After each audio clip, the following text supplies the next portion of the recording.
Bonjour les jardiniers, bonjour les amateurs de la tomate. Nous allons nous retrouver aujourd'hui, nous sommes le vendredi 6 juin 2025. Ça fait exactement 1 mois et 3 jours que j'ai mis en place les pieds dans la serre. Ce sont des pieds que j'avais greffés, une greffe dite par approche. Et le résultat, ma foi, il est spectaculaire. Nous allons voir ça. Alors, le thème de la vidéo aujourd'hui, c'est nous allons parler un petit peu des variétés de tomates, comment reconnaître un petit peu les différents types de feuillage, les différents types de pores, vous expliquer un petit peu ce que c'est, et puis on va regarder un petit peu tout ça en détail. Donc, je vous demande de regarder la vidéo jusqu'au bout, hein, si c'est possible, puisque je vais vous communiquer beaucoup d'astuces, beaucoup de renseignements sur la culture de la tomate. Hein. Alors ceux qui veulent scroller, ben ils scrollent, hein, tant pis pour eux. Mais ceux vraiment que ça intéresse, écoutez bien, parce que j'ai quand même une expérience de culture en serre, qui est une culture qui est quand même difficile. N'allez pas croire qu'on met une serre et que tout se passe bien. Il y a d'autres problématiques que la culture en pleine terre, hein, et nous allons en parler un petit peu. Alors voilà, nous nous rapprochons.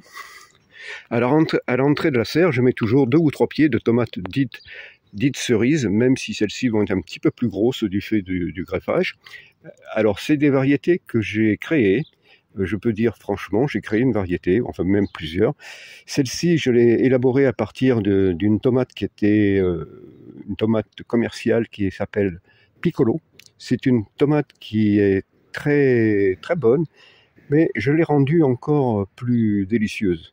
À savoir qu'elle est encore beaucoup plus sucrée, elle a un goût typique, et elle fait pas des gros fruits, hein, c'est des cerises. Mais alors je peux vous dire que les gens qui dégustent ça, que ce soit les enfants ou les adultes, ils se régalent. Ça n'a pas le goût de tomate, hein, c'est des fruits qui sont complètement différents, et c'est très agréable. Vous servez ça à l'apéro, même en dessert, hein, et puis quand vous vous promenez dans la serre ou devant les pieds les rangées de mes tomates en pleine terre, il y a toujours des pieds pour vous accueillir. Donc, on va la regarder un petit peu de près. Voilà, le forme de fruits que ça, les grappes que ça développe. Hein. Alors là, nous sommes déjà à 1,20 m de haut. Les tomates, en ce moment, elles prennent à peu près 30 cm par semaine. Alors, je peux vous dire que ça cartonne. Alors, il faut veiller, hein, toujours enlever les axillaires, et puis les attacher du mieux qu'on peut, ne pas abîmer les fleurs surtout, faire attention lorsqu'on les conduit sur les ficelles. Hein. Voilà. Alors, à côté, nous avons une tomate qui a un port beaucoup moins joli, hein. C'est une variété qui a un port plutôt déterminé, et qui produit donc des fruits qui sont très précoces. Ça va faire quelques grappes comme ça, puis après ça, ben, ça sera la fin de la culture. Hein. Alors, on l'enlèvera. Alors, nous avons dans les tomates des pores et des feuillages différents. Ça dépend des variétés. Regardez celle-ci, elle a un feuillage qu'on appelle pomme de terre. Hein. Regardez, vous voyez ces feuilles, ces grandes feuilles qui ressemblent à la pomme de terre. Alors cette variété-là s'appelle Cherry Brandywine. C'est une tomate rose qui fait des calibres qu'on appelle cocktail, hein, qui font à peu près 3 cm et demi de diamètre maximum. Un fruit qui est délicieux. Hein, c'est vraiment une très très belle variété. Ici à l'entrée, je mets toujours des pots dans lesquels je mets des variétés très précoces, et elles vont produire comme ça. On va pouvoir déguster des tomates comme ça rapidement. Là, je pense que dans une quinzaine de jours, on va manger les premières. Je suis très en retard cette année. D'habitude, les premières, je les mange au 1er mai. Il y a très peu de jardiniers en France qui peuvent se vanter de faire des tomates pour le 1er mai. Alors, regardez, elle s'appelle Maskotka. C'est une variété d'origine russe, et elle fait une production abondante de petits fruits qui sont bons, sans plus, hein. C'est goût de tomate, très, très petits fruits, mais comme c'est les premières, on se régale. Et à côté, j'ai une autre variété que je mets en pot, qui s'appelle Ida Gold. Alors là, c'est une tomate qui est plutôt jaune-orangé, qui fait des fruits un peu plus gros, à peu près 3 cm de diamètre, et c'est pareil, regardez, elle fait une production, regardez le nombre de fleurs qu'il y a sur ces tomates. Hein. Là, ce ne sont pas des pieds greffés, hein, ce sont des pieds non greffés, et que j'ai mis dans des pots dans lesquels j'ai enrichi avec un bon compost, plus des granulés d'or brun, qui est un mélange de 3 fumiers, hein, et ça produit très bien. Alors là, nous avons toujours des feuilles de pommes de terre. Celle-ci, elle s'appelle Édouard. Alors c'est une très très belle tomate. Elle ne fait pas des gros fruits, elle fait des jolies grappes de fruits qui vont faire 4 cm, un petit peu plus, parfois 5 cm de diamètre. Mais elles ont un bon goût de tomate, elles sont délicieuses. Moi j'aime beaucoup cette tomate. Et elle a la particularité d'être précoce, hein, très précoce aussi. Comme celle-ci qui s'appelle Stupicz. Stupicz, c'est une tomate polonaise. Et là, c'est pareil. C'est à peu près, elles sont assez semblables avec l'Édouard. J'aime beaucoup ces variétés. J'en mets tous les ans. C'est parmi mes tomates les plus précoces. Et elles tiennent très longtemps dans la serre. Des fois, c'est parmi les dernières que je récolte. Donc ça, c'est à mettre. Alors là, nous avons un autre type de feuillage. C'est une variété qui s'appelle cœur de bœuf de Jérusalem. Alors, les cœurs de bœuf ont souvent cette particularité d'avoir un feuillage un petit peu plus gracile, un petit peu allongé, comme ça, fin délicat. Parfois, moins beau que les feuillages qu'on peut dire normaux, hein. Mais on retrouve ça sur beaucoup de types de variétés de cœur de bœuf. Celle-ci, c'est donc Jérusalem. Alors, je suppose qu'elle vient d'Israël, mais je n'en suis pas certain. Ça, c'est la rose de Berne, qui est une très très belle tomate et délicieuse tomate rose. Alors, nous avons toujours des feuilles de patate. Ici, plutôt un port déterminé avec la fameuse Romba-Rosarovka, hein, qui elle ne va pas vous faire une grande tomate, mais qui va vous produire des fruits très très très précoces. Voilà. Ici, reconnaissez les feuilles de patate. Ah, celle-ci, c'est une tomate qui s'appelle Carter Sunrise. C'est une tomate qu'un ami m'a donnée, et c'est une tomate qui était produite dans les années 1920, 1930, 40, dans la région de Morlaix. Et elle servait à alimenter les Anglais. Et cette tomate, elle s'appelle Carter Sunrise. C'est une tomate qui vous fait des jolies grappes d'un diamètre à peu près régulier de 4-5 cm de diamètre. Et c'est une tomate qui est très très très bonne. Et comme elle est vraiment... elle a une histoire, cette tomate, et je la refais donc tous les ans. Voici toujours Édouard, hein, célèbre Édouard avec ses feuilles de patate. La Stupicz. Alors je fais beaucoup d'Édouard et de Stupicz parce que c'est des tomates qui produisent longtemps, c'est des tomates qui sont très précoces, c'est parmi les plus précoces, hein, je ne sais plus combien elles sont à 60 jours, hein, par rapport à la mise en place, donc ça va aller très vite. Toujours des feuilles de patate, toujours de la Stupicz. Gruszówka. Alors Gruszówka, c'est une tomate qui vient de Russie aussi, qui va vous faire des tomates qui sont plutôt roses, qui a un joli fruit qui peut faire 7-8 cm de long, à peu près 5 cm de diamètre, un petit peu allongé en forme de, on pourrait dire de poire, mais pas vraiment, puisque enfin disons un peu au blond allongé. C'est très bon fruit, c'est très belle tomate. Là, cette tomate là, elle vient du Kazakhstan. C'est moi qui l'ai ramenée d'un voyage au Kazakhstan. C'est une tomate qui est jaune et qui a une forme oblongue. Elle fait des fruits qui font à peu près 6 cm de long et 2 cm, 3 cm de diamètre. Et elle a la particularité d'avoir une conservation très très longue. Quand vous la cueillez, c'est pas la peine de se précipiter. Vous allez la garder très longtemps. Moi, il m'arrive d'en récolter parfois au mois de décembre et on en mange pour Noël ou pour Médelan. Hein. Vous voyez, donc elle se garde très très très longtemps dans la corbeille. Il ne faut pas les mettre au frigo, il faut toujours les laisser comme ça. Ah, voici une tomate toujours qui ressemble un petit peu à la cœur de bœuf. Elle a un feuillage qui est vraiment... Regardez ce feuillage, c'est pas joli comme feuillage. On n'a pas envie de faire cette variété-là pour le feuillage. Mais alors le fruit, elle s'appelle Téton de Vénus, et je peux vous dire que le fruit, il est vraiment succulent. C'est une de mes meilleures tomates rouges.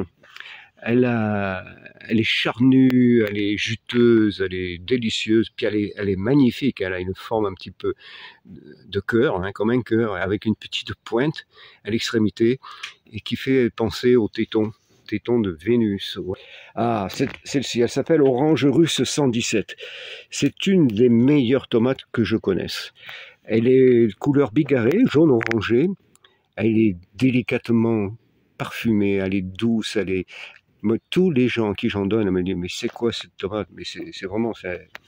ça, téton de Vénus, plus une autre que je vais vous faire voir, c'est extraordinaire. Extraordinaire. Alors là, encore une cœur de bœuf. Vous voyez, toujours ce que je vous disais. Le porc un petit peu effilé, comme ça, qui est très gracile. Hein. Par contre, ça fait des fruits merveilleux. Ça, elle s'appelle cœur de bœuf Yugoslavia Yasha. Elle vient donc de Yougoslavie. Elle fait des gros fruits, très charnus, délicieux, un peu rose. C'est vraiment une tomate à conserver dans sa collection. C'est vraiment super. Ah, une autre là. Celle-ci, elle s'appelle la noire de Toula. Alors, vous connaissez tous certainement la noire de Crimée.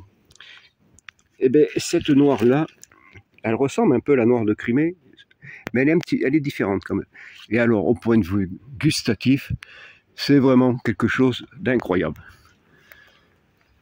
La noire de Tula. Donc, Tula, c'est une ville russe, donc je suppose qu'elle vient de la région de Toula. Alors, voici encore une merveille. Celle-ci, elle s'appelle Blue Beauty. Regardez, je ne sais pas si on verra là. On commence déjà à voir le bleu qui apparaît sur le fruit, vous voyez? Alors, elle vous fait des fruits qui sont assez gros, elle fait des fruits qui font à peu près jusqu'à une dizaine de centimètres de diamètre. Et elle est délicieuse, elle est très belle. Et puis comme les tomates bleues, elles sont chargées d'éléments un petit peu différents des autres. Et vraiment, c'est une petite merveille. Alors toujours, ça c'est la cœur de bœuf Yasha. Vous voyez les grappes en formation, vous voyez? Ces cœurs de bœuf là sont vraiment merveilleuses. Donc là nous avons une autre variété, elle s'appelle arménienne. Donc c'est une tomate qui vient d'Arménie. Elle a un très beau feuillage, un joli port. Et elle fait des fruits magnifiques, des fruits qui sont bigarrés, jaunes, orangés, de gros fruits. Elle est plutôt tardive, hein, vous voyez, ça se presse pas, hein, on va l'attendre tranquillement. Hein. Donc ça, c'est une merveille. Alors encore une merveille, là, c'est Verna Orange. Alors cette tomate-là, c'est pareil. Il y a des spécialistes de la tomate qui la considèrent comme la meilleure tomate. C'est une tomate qui est de type un peu cœur de bœuf, forme un petit peu allongée, un petit peu plus haute sur les épaules et en forme de cœur. Et elle est entièrement orange. Elle a une densité de chair incroyable. Elle a quasiment pas de graines. Les graines, des fois, dans une tomate, vous allez trouver 7, 8, 15, 20 graines. Des fois, même parfois, il n'y en a pas. Alors, elle est pas facile à récupérer les graines hein, pour les collectionner, mais je peux vous dire que c'est une très très très belle et délicieuse tomate. La Verna Orange. Voici une autre tomate qui est extraordinaire. Cette tomate-là s'appelle Green Copia. Ne pas confondre avec la Green Zebra. Cette tomate-là, c'est une tomate qui est verte. Elle a des petites zébrures de couleur un petit peu rougeâtre et elle a la particularité d'avoir à la coupe vraiment un mélange de rouge, de vert, plus ou moins foncé, plus ou moins clair. C'est charnu, c'est goûteux. Elle a un goût, mais alors c'est incroyable, incroyable. Je crois que c'est peut-être pour moi la meilleure tomate que je puisse avoir. Vraiment délicieuse. N'oubliez pas, la Green Copia. Hein, ça, c'est à mettre dans tous les jardins. Alors, pour vous faire un petit résumé, donc cette année-là, eh bien, ma foi, c'est bien parti. D'une part parce que ce sont des pieds greffés. Alors pourquoi des pieds greffés? Il faut savoir que dans une serre, comme la mienne, c'est une serre qui fait 32 mètres carrés, hein, 8 mètres par 4. Donc c'est quelque chose qu'on ne déplace pas tous les 4 matins. Ensuite, il faut avoir de la place pour la mettre. Alors il faut savoir que les tomates, les piments, les poivrons, toutes les solanacées vont vous détruire le sol, hein. Au bout de 3 ans, si vous insistez, vous allez avoir que des mauvais résultats. Alors la seule solution qui est connue, qui est utilisée par les professionnels, c'est de faire un greffe, de faire le greffage. Donc si pas de greffe, ça marchera pas, c'est impossible. Donc je vous invite à vous initier à la greffe. Vous allez voir, c'est pas compliqué, il y a différentes méthodes de greffage. Je vous ai fait des vidéos où je vous explique comment greffer par approche. Très simple, c'est très facile, ça marche bien. Il y a peu de loupés. Donc par contre, il faut trouver le bon porte-greffe. Alors le porte-greffe, eh bien, vous trouvez ça chez les marchands de graines. C'est des graines qui sont en principe assez onéreuses, hein. Là, ce sont des variétés radar. Et pour vous dire, j'ai payé 200 graines 70 €. Hein. Donc, mais après ça, quand vous avez les plants au moment de la greffe, vous coupez la tête. Et la tête, vous faites une bouture. Donc, automatiquement, vous allez multiplier à l'infini, comme ça, par bouturage. Alors, il faut le faire suffisamment tôt, pour ne pas se retrouver trop tard dans la saison, hein, mais c'est quelque chose qui fonctionne bien. Alors, ensuite, il va falloir se méfier dans une serre, c'est surtout la ventilation. Alors, vous voyez, j'ai une porte qui se trouve à l'arrière de la serre, et devant, j'ai un grand panneau qui s'ouvre, et je laisse pratiquement toujours ouvert, sauf lorsqu'il y a de l'orage, mais sinon c'est toujours ouvert, hein, de façon à ventiler un maximum.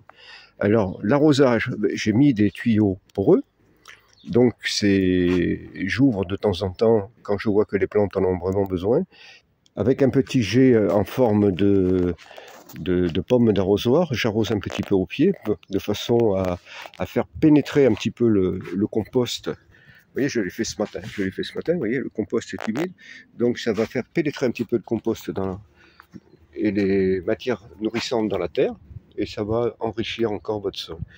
Donc voilà. Alors surtout, n'oubliez pas de vous abonner, hein, de commenter, de partager, de publier, republier. Prenez cette vidéo un petit peu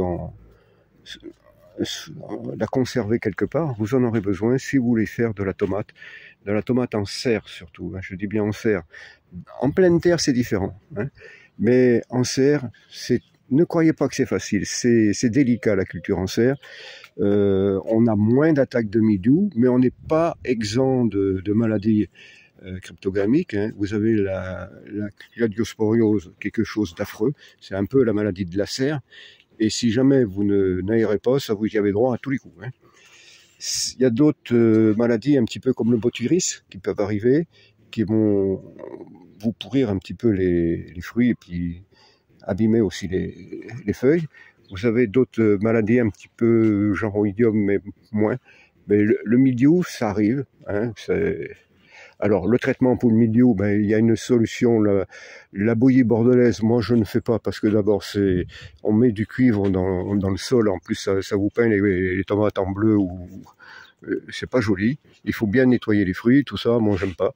Alors, vous pouvez avoir des solutions alternatives qui marchent très bien, comme le bicarbonate de soude, et vous avez aussi le bicarbonate de potassium, qui est différent, mais c'est pareil, ça marche très très bien. Bon, alors, vous faites un mélange de 3-4 cuillères par litre d'eau, vous ajoutez un petit peu d'huile et un petit peu de savon noir, hein, pour faire un effet mouillant, et ça protège bien. Ce que je veux dire aussi, c'est que on a un autre gros problème, et pas cancer, puisque maintenant il y a aussi ça en pleine terre, ce sont des chenilles. Alors ces chenilles, ce sont surtout il y a la Tuta absoluta qui fait des toutes petites chenilles qui font à peu près un peu moins d'1 centimètre de long, mais qui sont mineuses, c'est-à-dire qu'elles vont rentrer à l'intérieur des tiges, elles vont rentrer dans les tiges, dans les fruits, tout ça, ça va vous détruire une récolte. Et vous avez une autre chenille qui est une noctuelle. Alors c'est une chenille qui est arrivée il n'y a pas très longtemps, celle-là aussi, hein, je ne sais pas d'où ça arrive, mais il y avait ça déjà dans le sud de la France, dans les productions de tomates au sud de la France, et bien maintenant, ça y est, c'est arrivé ici. Et alors, si vous êtes plus nord, attendez-vous à les avoir bientôt, hein. Et cette chenille-là, c'est une noctuelle. Alors, il y en a plusieurs, et celle qui me touche principalement, elle est de couleur verte. C'est des chenilles qui font 3 cm à peu près de long, un vert un peu fluo, et elle va surtout se mettre dans les fruits, elle pénètre dans le fruit carrément, et là, là c'est immangeable, hein. Le fruit, après ça il pourrit, c'est une saloperie. Alors, il y a un remède à ça, c'est un bacille, le Bacillus turgenechi, je sais plus comment il s'appelle ce nom, là, je l'ai pas sous les yeux là. Donc le bacille BT. Donc vous pouvez trouver ça très facilement, hein, sur internet, sur Amazon. C'est des petits sachets à diluer dans l'eau. Il faut rajouter, je pense, un petit peu de sucre. Et puis ça fonctionne bien. On détruit tout type de chenilles avec ce bacillus. Alors il faut surveiller. Pour le moment, là, je surveille. Je n'ai pas vu encore les papillons. Hein, ce sont des papillons comme les papillons de nuit, hein, les noctuels, hein, nuit.